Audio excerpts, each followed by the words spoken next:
Today we're learning Parashat Mishpatim.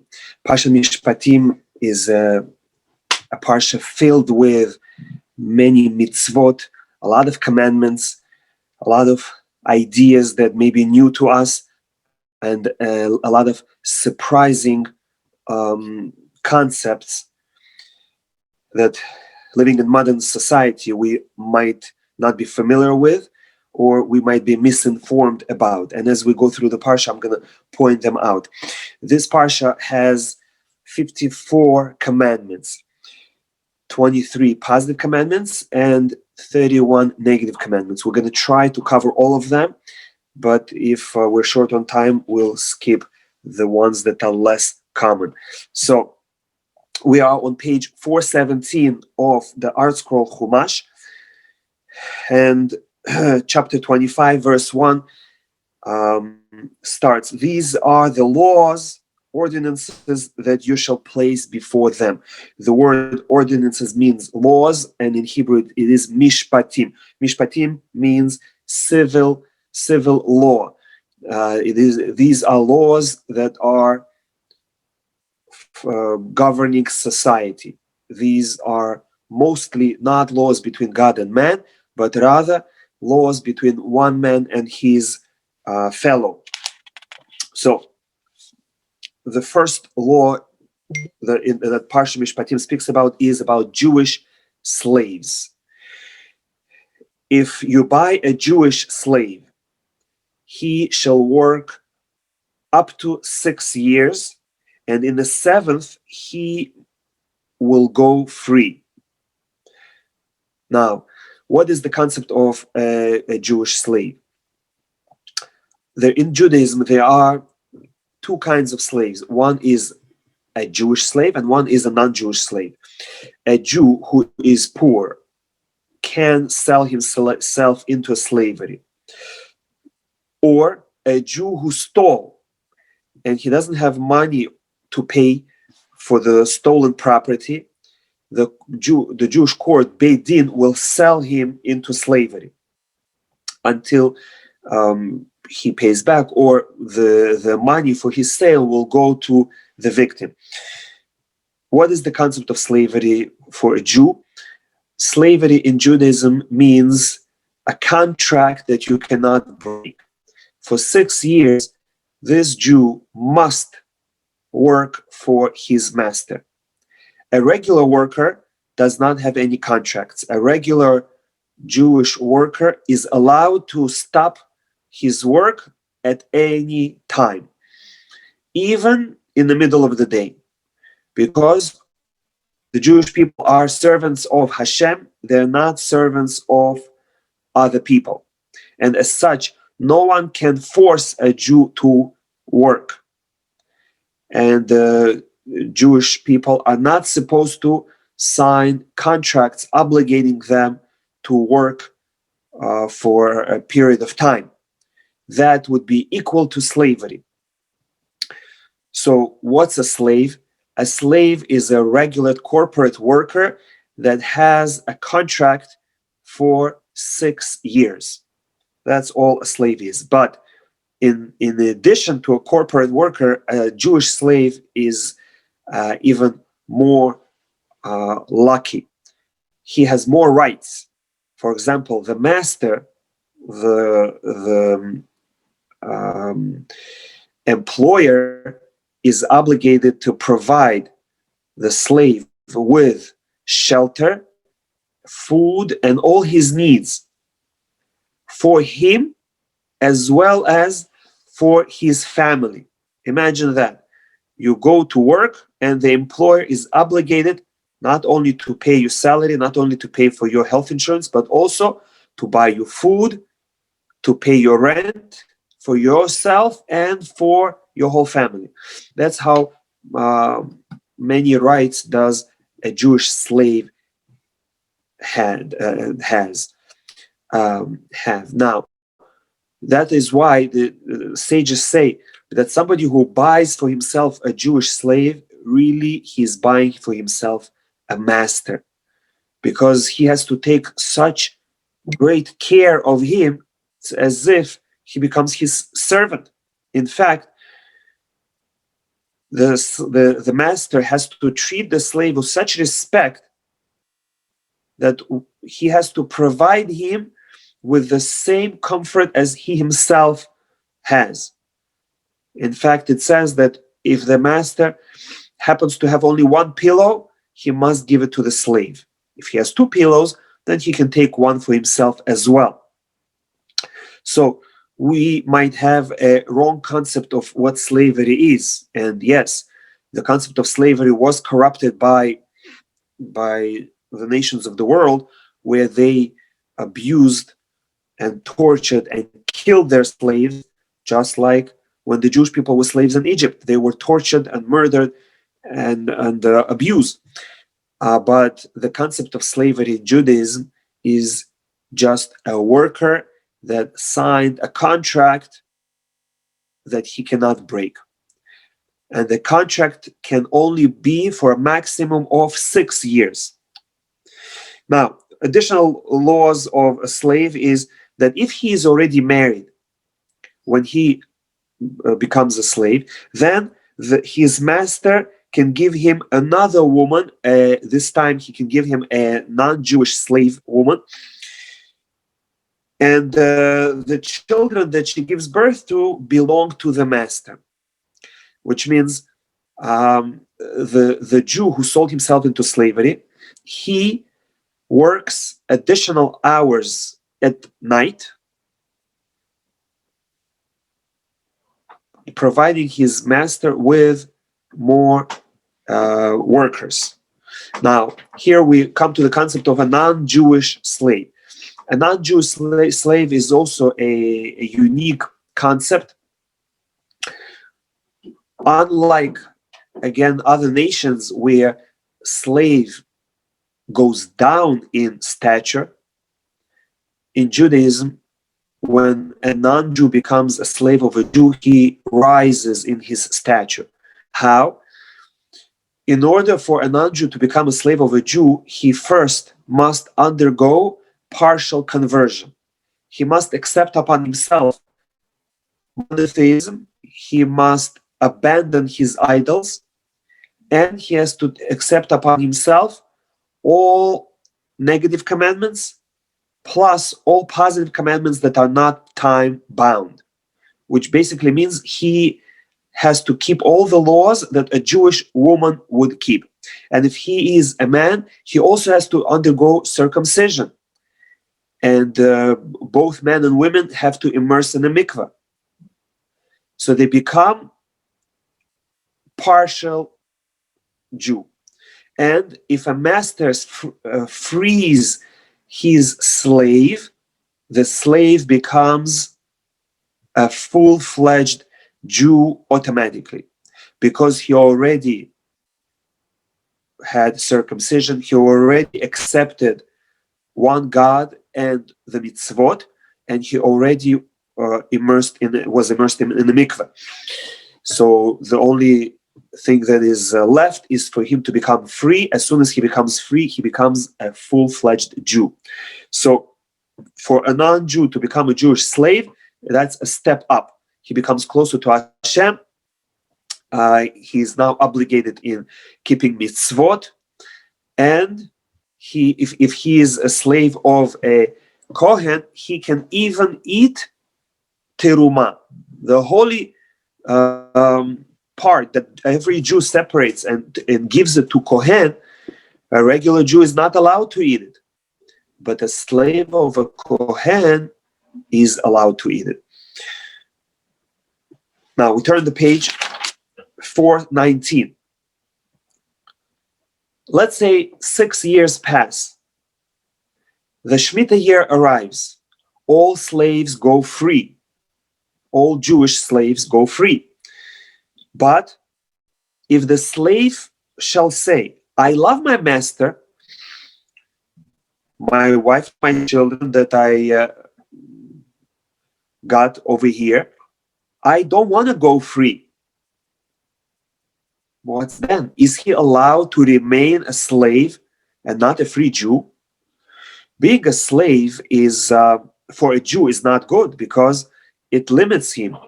in studying Torah and performance of mitzvot, and plus now he has an additional master over him in addition to Hashem. It's not good for a Jew to be a slave. So perhaps the Torah will not allow a Jew to remain a slave more than 6 years.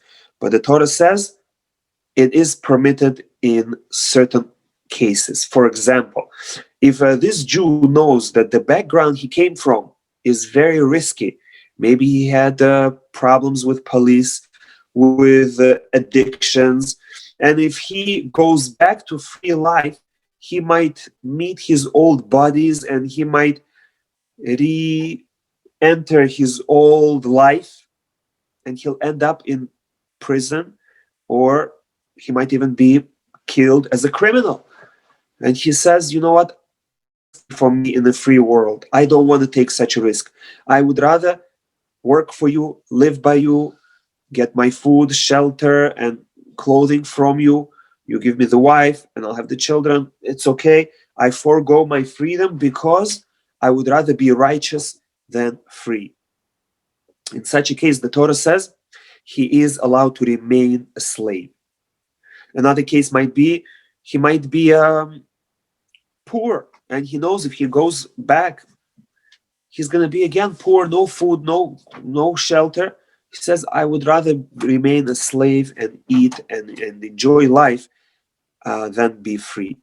So in these cases, in verse 6, the Torah says, then his master shall bring him to the court, and then when the court allows him to remain a slave, he brings him to the doorpost, and the master makes a hole in his ear with an awl, with a special thick needle, and then he is allowed to remain his slave until the Jubilee year, until the Yovel, which is the 50th calendar year. Whenever it arrives, all Jewish slaves must go free, even though the Torah allows them to remain a slave past first 6 years. But once the 50th calendar year comes, he is not allowed to remain a slave. He has to go back. He has to start life again. He has to try out. He has to bring his children out of slavery and give them a chance to be free.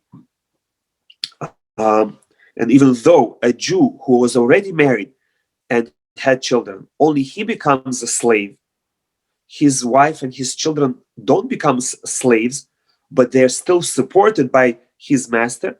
But still, it's not a good feeling to live in someone else's house, knowing that your father or your husband is a slave. And so the Torah says, when the Jubilee year comes, all Jewish slaves must go free. So we see from here that for a man to have a hole in his ear for an earring is a sign of slavery. The Torah does not allow men to have earrings unless this man is a slave. Now, we go to verse 7, and until now we spoke about a man who is a slave. Now we're going to speak about a Jewish girl who becomes a maid servant, a female slave. If a man will sell his daughter as a maid servant. Now, why would a man sell his daughter as a maid servant? If a man is poor and he doesn't have money to feed his children, he doesn't have money to pay rent, and he tells his children, I'm sorry, I don't have food to feed you. You have to go out and work. So the boys will go and work. But what about the girls? For a girl to be out in the street looking for work is very dangerous. She might ruin her life like that. She might be taken advantage of. So the Torah says, don't let your daughter before marriage go out and get a job. It's too risky. Instead, you should find for her a family, a Jewish family, that will take her as a servant. The Torah again calls it slavery, because whenever there is a contract, that is called slavery. And the father sells his daughter into servitude. But this servitude is temporary. For a Jewish girl has more privileges than a Jewish man. A Jewish girl will go out free not only when the 7th year arrives, she will also go free when she turns 12. As soon as she turns 12, she can no longer stay as a slave. She goes out free. And additionally, when the master buys her from the father, he promises that once she turns 12, he will marry her. And if he is already older, he will have his son marry her.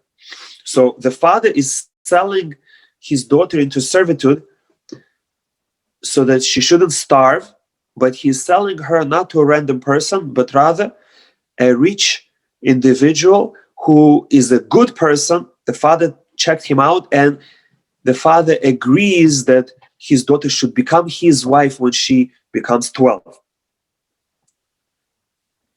And that's what usually happens.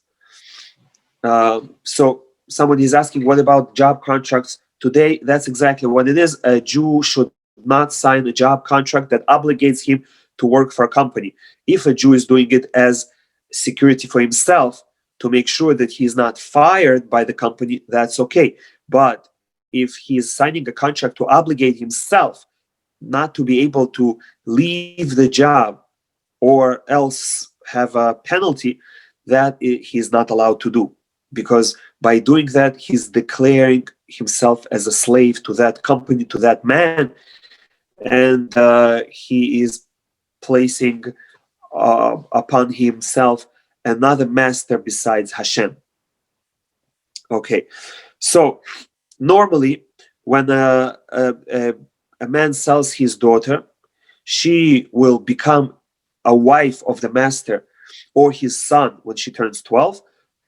But the Torah says, if she is displeasing in the eyes of her master, let's say she lived by him for a couple of years and he sees that her character is not so good, she's lazy, she might be a thief or whatever else, he doesn't like her, doesn't want to marry her, and he doesn't want his son to marry her. So what should he do? He shall assist in her redemption. If she is not yet 12 years old and he already knows that he's not planning to marry her, he should allow her to be redeemed. If somebody comes along, whether it's the father or another relative, and says, you know what, we would like to buy her back, he has to lower the price. Whatever time she worked for him has to be subtracted, and he has to, number one, sell her. If he's not planning to marry her, don't keep her as a slave if somebody is willing to buy her freedom. And number two, he has to lower the price as much as possible. However, if nobody redeems her, then she goes free at 12. Or whenever the Shemitah year comes, the 7th year. Verse 10 gives us a negative commandment that if he will take another wife in addition to her, which means here it concluded happily, the master married this maid servant, but then sometime later he married another woman, and that second woman was from a wealthy family. If he shall take another in addition to her, he shall not diminish her food, her clothing, and her marital relations, which means that whenever a man has two wives, even if one has a higher status, comes from a better family, he is not allowed to treat them differently. He has to provide them with equal food, clothing, and marital relations.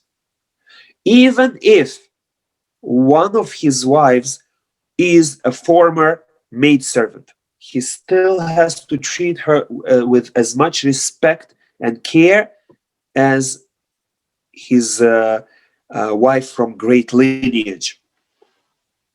And certainly, when a person has one wife, it is a strict prohibition for him to subtract her food, clothing, or marital relations. Now we turn to page 421. One who strikes a man so that he dies shall be put to death. And here the death penalty for murder is strangulation. But if it is not murder, but rather manslaughter, which means a person was killed but without malicious intent, it was through negligence but not intentional murder, then it says, I shall provide you a place to which he shall flee. When the Jewish people came to the land of Israel, there were 48 cities set up, so that if there is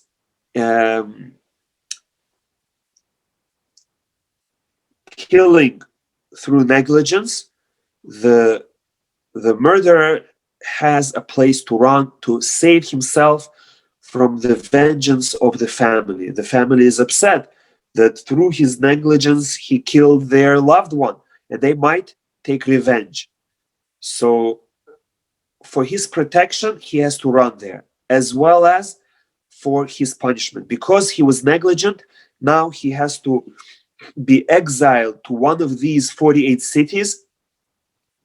In these 48 cities, the Levim, the Levites, lived, and he has to live there until the Kohen Gadol, who was there at the time of the murder, dies. As soon as the Kohen Gadol dies, this man can go free back to his family. Now, we are in verse 15. Someone who strikes his parents deserves death penalty. And here striking means that he causes a bruise, or he causes injury that blood comes out. Otherwise, there is no death penalty, but a person still transgresses a Torah law if he hits his parents. Verse 16, one who kidnaps a man and sells him or enslaves him shall be put to death. There's a death penalty for kidnapping. One who curses his parents shall be put to death. Verse 18, if men quarrel, if men fight, and one injures the other, he has to pay for 5 separate things. He has to pay for his loss of work during the time that he had to recover. He has to pay for his healing, for his doctor bills. He has to pay for the pain that he caused, besides the loss of income that the victim suffered not going to work. He also receives a separate payment for the pain that he endured. Plus, he receives another payment for the shame that he received. If this fight, if this injury was sustained in the presence of other people, he was embarrassed. And therefore, the attacker has to pay him for the shame. And he has to pay him for the loss in his market value. For example, if one man injures another so much that he loses his arm, we evaluate market price of a slave with two hands as opposed to with one hand, and he has to pay him the difference. So he pays five things: the market value of missing arm, the shame that he inflicted upon himself, or upon him while injuring him, the pain that he caused him, doctor bills, plus loss of work. Verse 20. If a man hits his non-Jewish slave and the slave dies,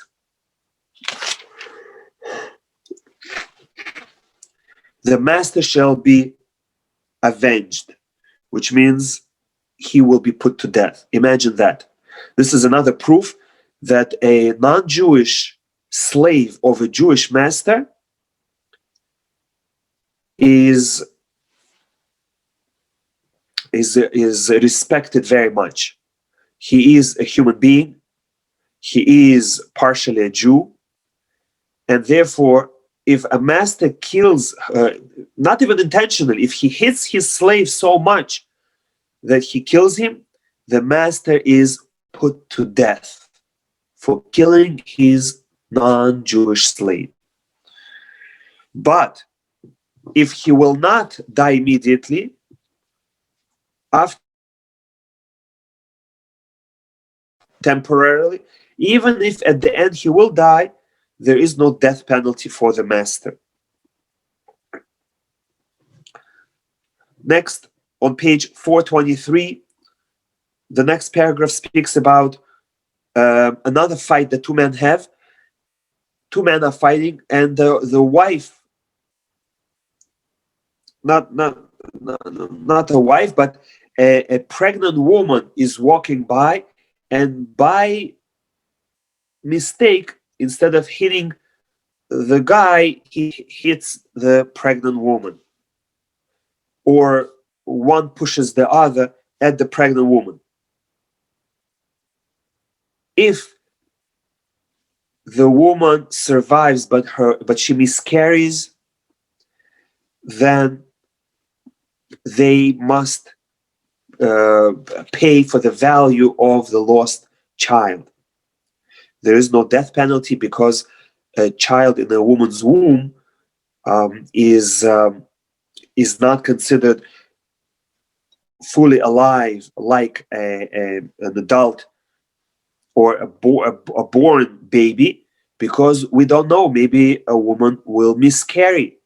Since there is a suffix, a doubt, we cannot kill somebody for, even though it is strictly prohibited to kill a baby in the mother's womb, it is equivalent to murder, but there is no death penalty for killing a baby in the mother's womb, because we can only kill a murderer if we know that the person he killed was a healthy person who is not about to die. But we cannot say this about a baby in the mother's womb, therefore there's no death penalty. However, if the woman herself will die from the injury, then there is death penalty on whoever struck her. Then the Torah says the famous words, an eye for an eye, in verse 24, a tooth for a tooth, a hand for a hand, a foot for a foot, a burn for a burn, a wound for a wound, a bruise for a bruise. What do these strange words mean? And what it means is that you have to pay for every injury that you caused, equivalent to that injury. And as we said on the previous page, you have to pay 5 different things: loss of work, doctor bills, shame, pain, and the market value, the diminishing of market value. And that's what it means, eye for an eye. You have to pay the value of an eye for an injured eye, and so on for every part of the body. Next, What if a man causes injury to his slave? We said previously that if a man kills his slave, the master has to die. What if a man shall strike the eye of his slave and destroy it, or a tooth of his slave and destroy it? The slave goes out for free. Here we again are speaking about a non-Jewish slave. Imagine if the master causes permanent injury to a slave, an eye, a tooth, or one of his fingers is chopped off, whether on hands or feet, or an ear or a nose, the slave goes free. Therefore, Jewish masters were very careful not to hurt their slaves because they might lose their investment. If they cause a permanent injury, the slave goes free and he turns automatically into a full-fledged Jew. If through negligence the master kills the slave, he himself will have to die. So non-Jewish slaves were protected very much by Jewish law. Next, verse 28. Laws of death to a person caused by an animal. If an ox shall gore a man or woman and they will die, the ox must be stoned, and any animal that kills a human being must be put to death immediately. And it has to be buried, cannot derive benefit from its flesh. So the owner of such an ox loses his animal completely.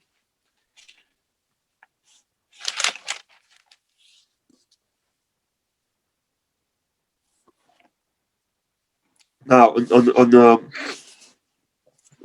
page 425, it gives us an additional law.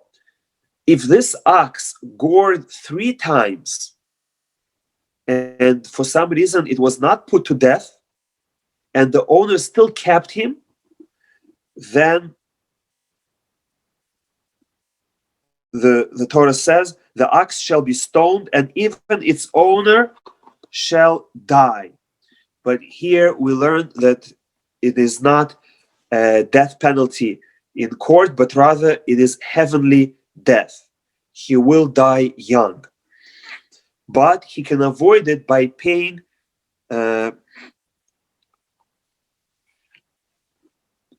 special payment to his children, to his descendants, the victim's descendants.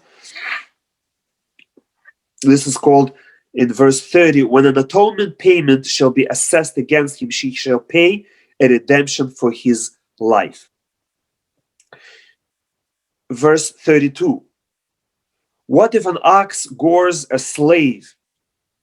Then the master of the ox must pay 30 silver shekels to the owner of the slave.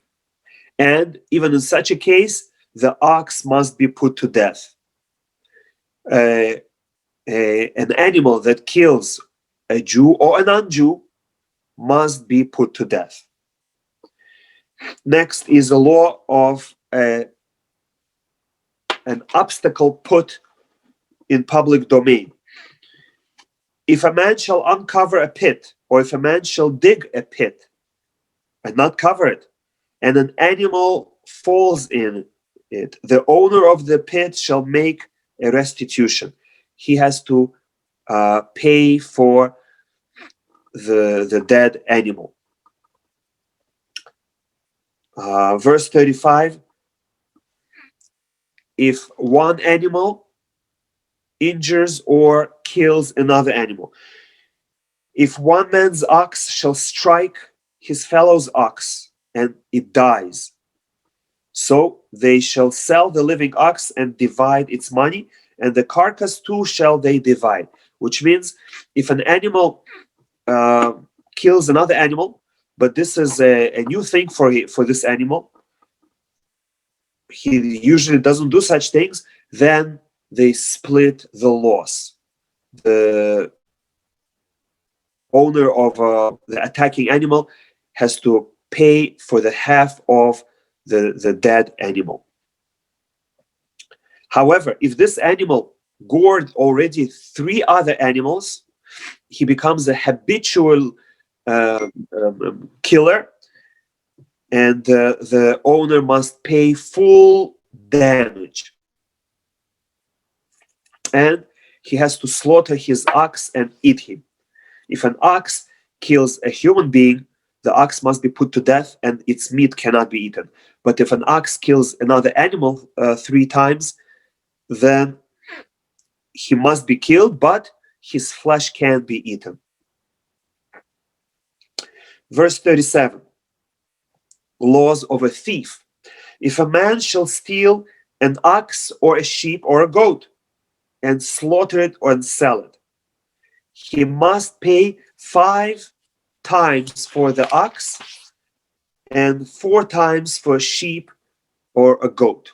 This is a unique case. Usually if a person steals and then he is found guilty, he has to pay double. If he admits himself, he just returns the stolen property. If he is found guilty in court, he has to pay double.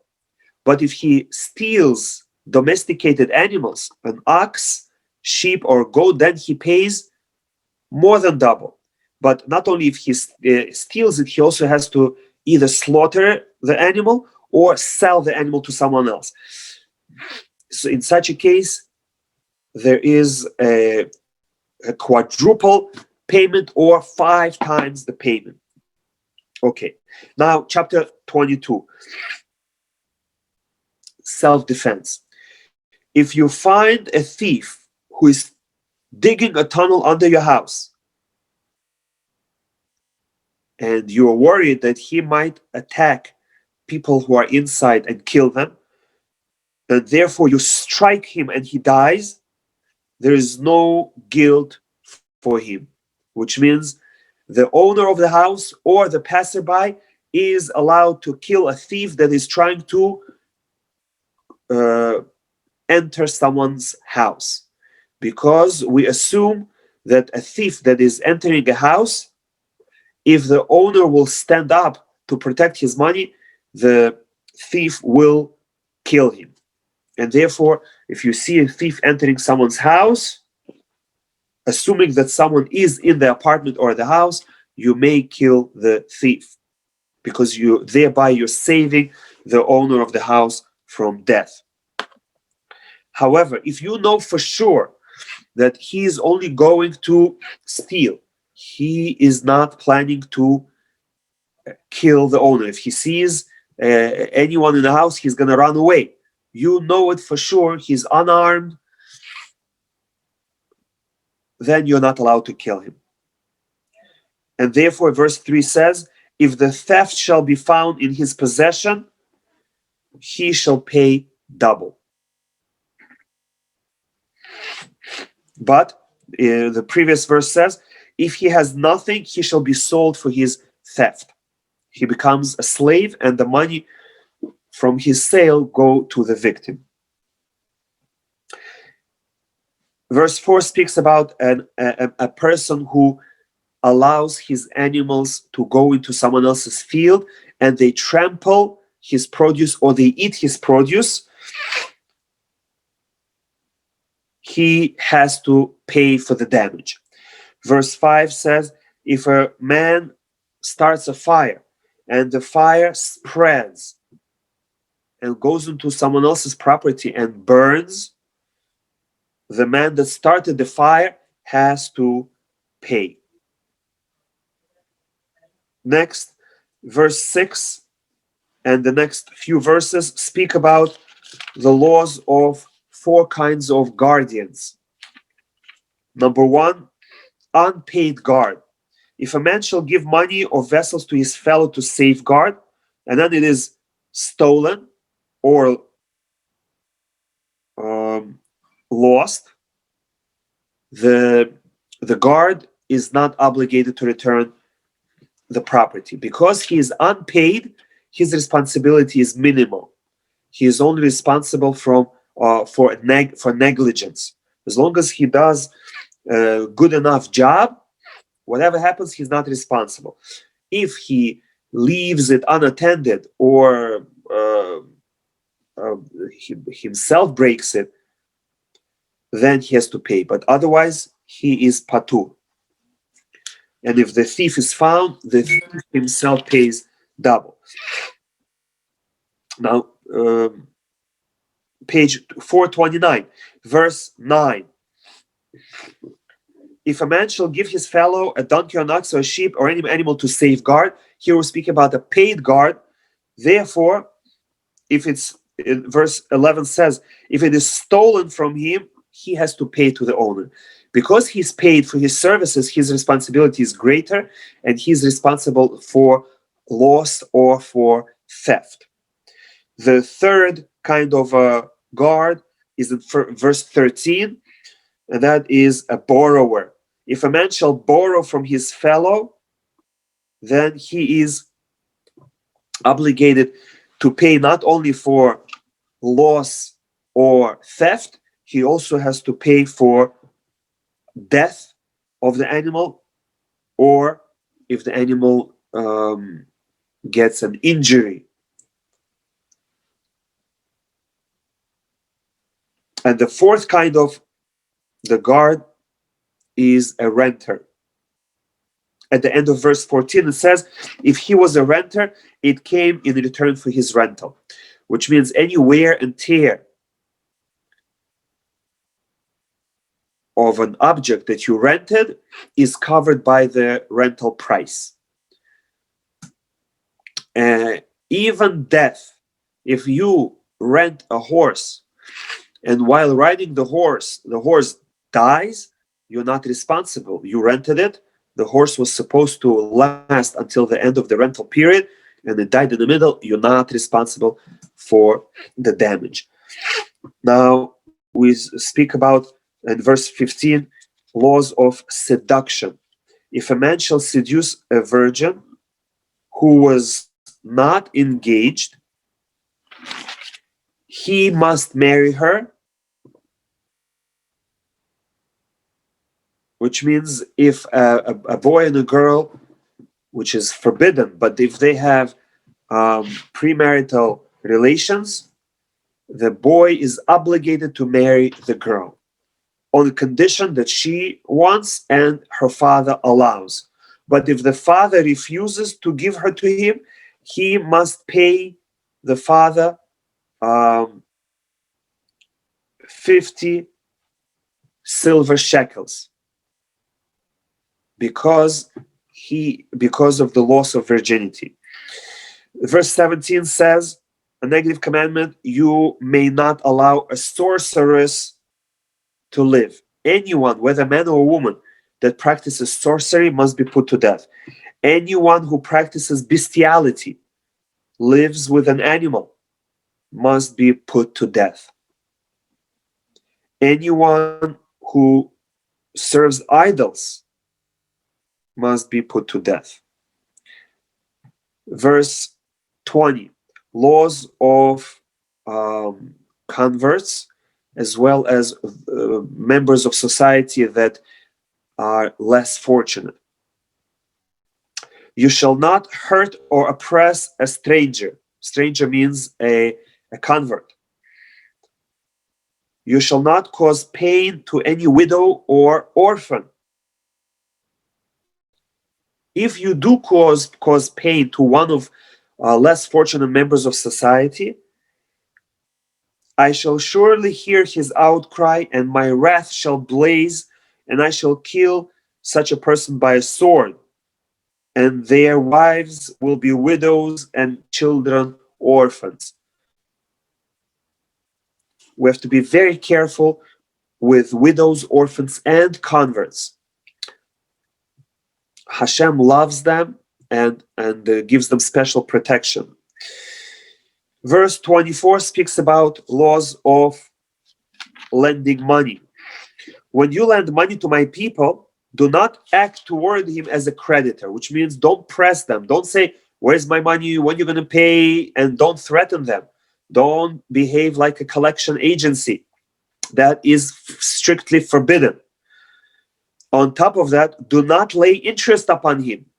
We're not allowed to charge interest on loans that we extend to Jewish people.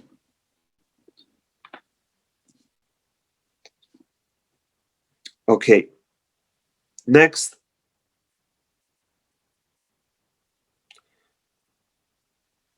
We're not allowed to curse, not God, and not a leader of our people.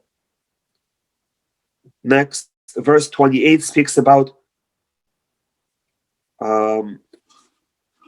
laws of teruma, various laws of agricultural laws. Someone is asking, even after the time for the loan elapsed, yes, we can never charge interest, as well as we can never press the borrower to pay. If we truly see that he cannot pay, he's poor, we have to be as patient as possible, to the point that when the 7th year comes, we forgive the loan. Now,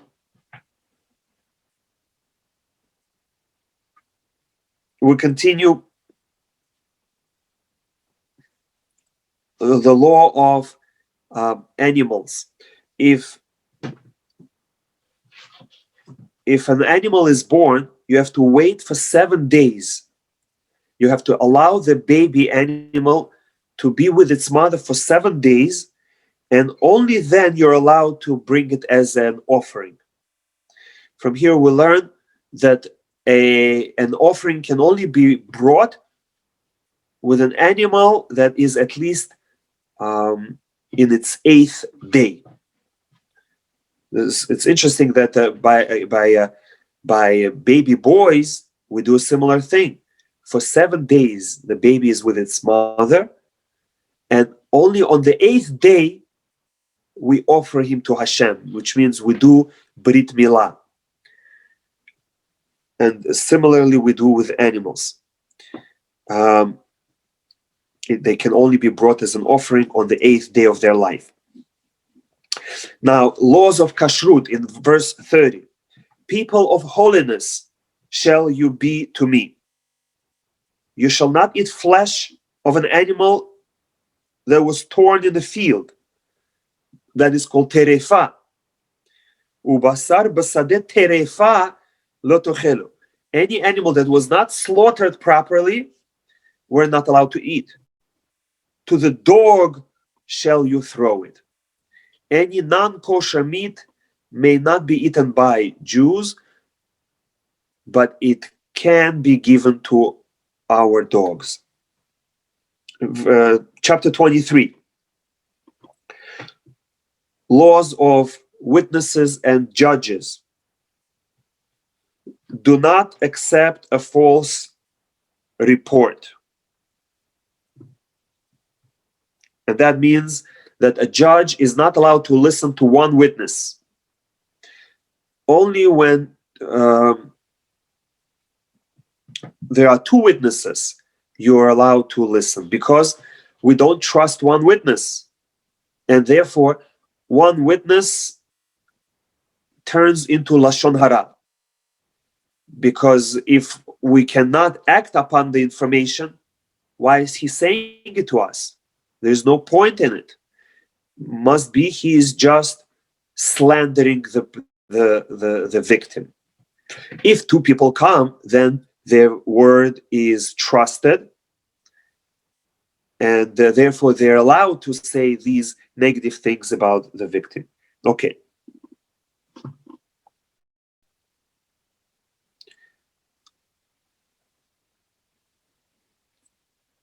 Witnesses have prohibition to accept, to be hired, to accept bribes. And verse 2 says, do not be a follower of the majority for evil. If you see that majority of society or majority of judges are doing bad thing, you're not allowed to follow them. Even though we follow majority, but we only follow the majority in decisions of the court, as it says in the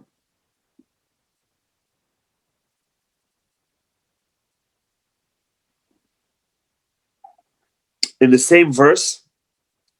At the end of the verse, in Hebrew, acharei rabim lehatot, which is interpreted that in deciding judgments, if you have an odd number of judges, they will vote, and we go after the majority.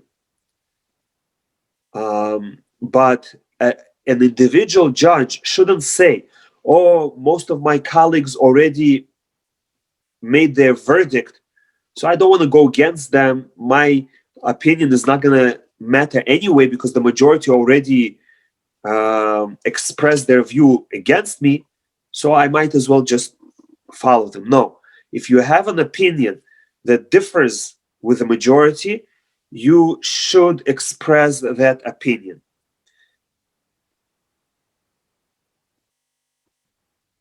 Okay, so again, we don't follow majority anywhere except for the court cases. And this is called, we follow the majority of expert opinion. In Judaism, we don't have democracy.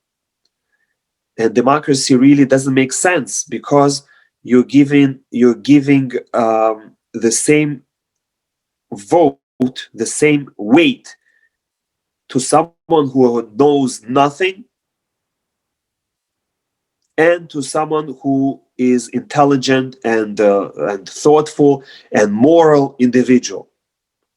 You might have a criminal, a terrorist, a member of society that wants anarchy. You will give him the same voice as a sage, as a righteous individual.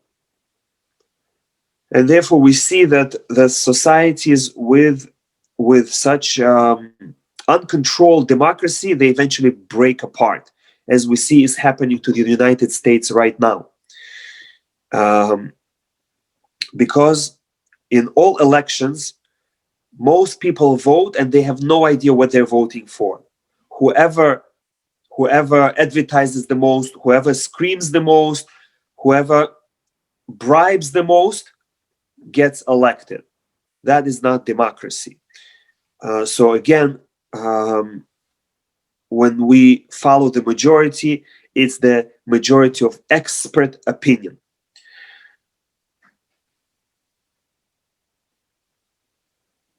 In verse 4, we have the law to return the lost object. Now we turn to page 435. And here we have a mitzvah to help another Jew to unload his animal. Which means if you see a Jew suffering, struggling, you have to help him. Whether he is carrying a heavy burden, you have to run and help him. Or even if his animal is carrying a heavy burden, you have to go and help.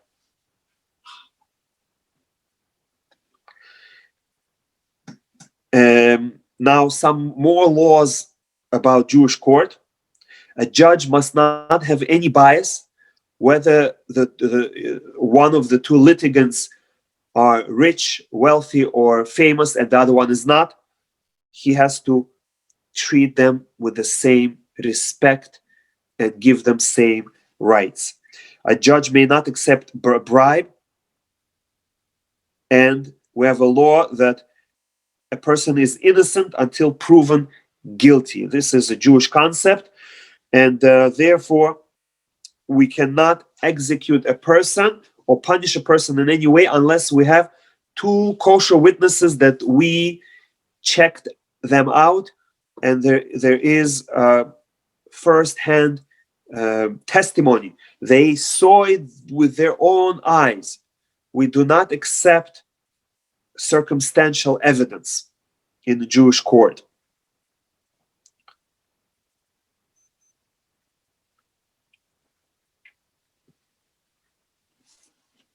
Okay, now in verse 10 and on, we have a law of Shemitah. For 6 years you may work the land, but in the 7th year you must let your land rest.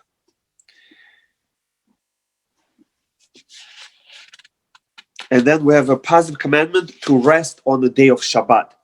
6 days shall you accomplish your activities, and on the 7th day you shall stop.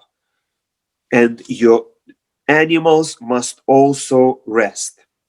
Even animals of a Jew must rest on Shabbat. Now we go to page 437. The name of the gods of others you shall not mention. We're not allowed to mention names of gods of other religions. And therefore, if we have to mention false gods, we change their names, we give them a nickname to make fun of them. In such a way you can mention them, but not using a name that their followers consider respectful. Next, we have the laws of the 3 regalim, the 3 festivals. 3 pilgrimage festivals. Pilgrimage means that all male adult Jews must go to Yerushalayim. 3 pilgrimage festivals shall you celebrate during the year.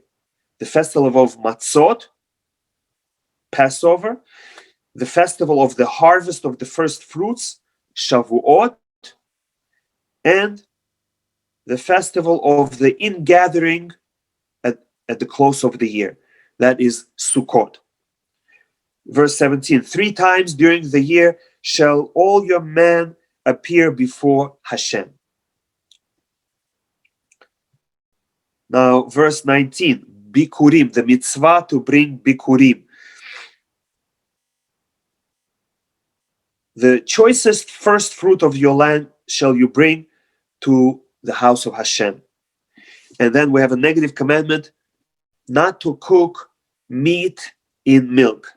You shall not cook a baby animal in the milk of its mother. Verse 20, Hashem sets an angel to guide the Jewish people. Some say this angel's name is Michael. Some say it's an angel Metatron. And the gematria of the name Metatron is the same as the gematria of Hashem's name Shaddai. Behold, I send an angel before you to protect you on the way and to bring you to the place that I have made ready. Verse 22, if you hearken to his voice and carry out all that I shall speak, then I shall be the enemy of your enemies and persecute your persecutors. Verse 25, if you shall worship Hashem your God, he shall bless your bread and your water, and he shall remove illness from your midst. And there shall be no woman who loses her young or is infertile, and I shall fill the number of your days. So many blessings we receive by serving Hashem. We get food and water and health and children and long life. Verse 28, I shall send the hornet swarms before you, and they will drive away all your enemies. Which means Hashem will send natural causes to help the Jewish people fight against their enemies. Verse 30, little by little shall I drive your enemies away from you until you become fruitful and make the land your heritage. And now the borders of the land of Israel. I shall set your border from the Sea of Reeds on the south and the Sea of Philistines, which is the Mediterranean Sea on the west, and from the wilderness until the river, until the Euphrates River on the north and east.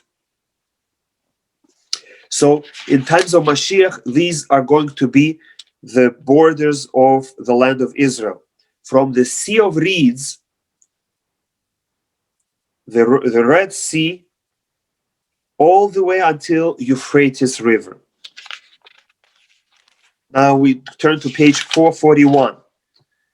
You shall, this is a negative commandment, that we are not allowed to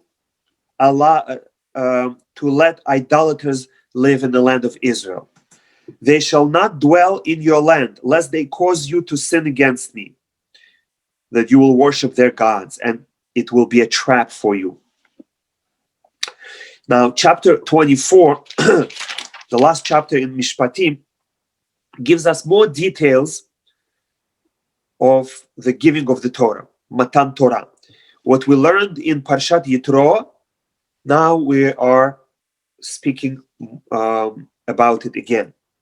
Hashem said to Moshe, go up to Hashem, you, Aaron, Nadav, and Avihu, and 70 of the elders of Israel. But Moshe alone shall approach Hashem. Moshe came and told the people these words, and they said, all the words that Hashem has spoken, we will do. Moshe wrote all the words of Hashem. He arose early in the morning. This is the day before Matan Torah, on the 5th of Sivan. And he built an altar at the foot of Mount Sinai. And now we're going to learn about the process, how Jewish people entered into the covenant with God. Every Jew who was present then, he underwent the process of conversion. Because until now, they were monotheistic, but they were not Jewish yet. Now, at Mount Sinai, they became Jewish. How? First, they brought elevation offerings and peace offerings, shlamim. And Moshe took part of the blood and threw it on the altar, and part of the blood he sprinkled on people. He then read the book of the covenant, so the people should hear it, and people accepted upon themselves all the mitzvot. Everything that Hashem has said, we will do and we will obey. Moshe took the blood and threw it upon the people, and he said, behold, the blood of the covenant that Hashem sealed with you concerning all these matters. So the Jewish people said the famous words, Naaseh v'nishma, we will hear, we will do and we will hear. Now, all these steps that we learned about, a non-Jew has to undergo when he converts. Number one, there must be circumcision, just like Jewish people did before they left Egypt. There must be mikveh, must be immersion. Here, instead of the immersion, Moshe sprinkled blood on them. As well as in Parashat Yitro, we read that Jewish people had to immerse and wash their clothing, immerse their clothing. A convert likewise needs to bring offerings, as we read here. Nowadays, we don't do it because we don't have Beit HaMikdash, but when Beit HaMikdash will be rebuilt soon in our days, all converts who are alive then will bring the offering to Hashem. And the convert has to accept the mitzvot, just like the Jewish people here said, Naaseh v'nishma, I'm willing to do everything that I hear. Now, verse 10, all the way at the end of the page, they saw the God of Israel, and under his feet was the likeness of sapphire, brickwork, and it was like the essence of the heaven in purity. cryptic words. What does it mean they saw God? What does it mean that under his feet? What does it mean the likeness of sapphire brickwork? And what does it mean essence of the heaven in purity? These are deep concepts. We're not going to speak about them now. Verse 12, the continuation of Matan Torah. Moshe ascends to heaven to receive the tablets of law. Hashem said to Moshe, this is already on the day of Matan Torah, the 6th of Sivan. Ascend to me to the mountain and remain there, and I shall give you the stone tablets and the teaching and the commandment that I have written to teach them. Moshe, verse 15, Moshe ascended the mountain and the cloud covered the mountain. The glory of Hashem rested upon Mount Sinai, and the cloud covered it for 6-day period. He called Moshe on the 7th day from the cloud. The appearance of the glory of Hashem was like a consuming fire on the mountaintop before the eyes of the children of Israel. Moshe arrived in the midst of the cloud and ascended the mountain. He went higher and higher, and Moshe was on the mountain for 40 days and 40 nights. In Parashat Ki Tisa, 2 more weeks from now, we will learn about what happened in the meantime in the camp, about the story of the golden calf. But that will be later. This concludes Parashat Mishpatim. Thank you for listening. Shabbat Shalom.